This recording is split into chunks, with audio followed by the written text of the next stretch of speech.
నంద్యాల జిల్లా డోన్ మండలంలోని పలు అభివృద్ధి కార్యక్రమాలకు ఆర్థిక శాఖ మంత్రి బుగ్గన రాజేంద్రనాథ్ రెడ్డి ప్రారంభించారు.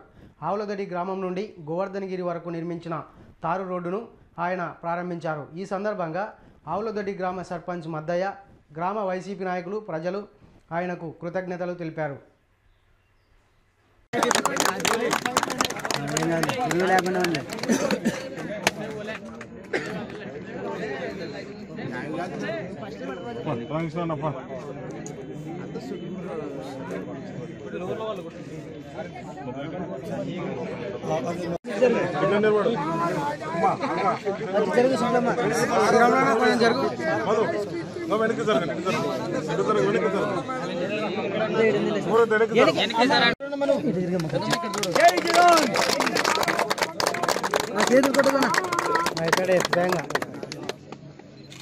నిజం చెప్పాలంటే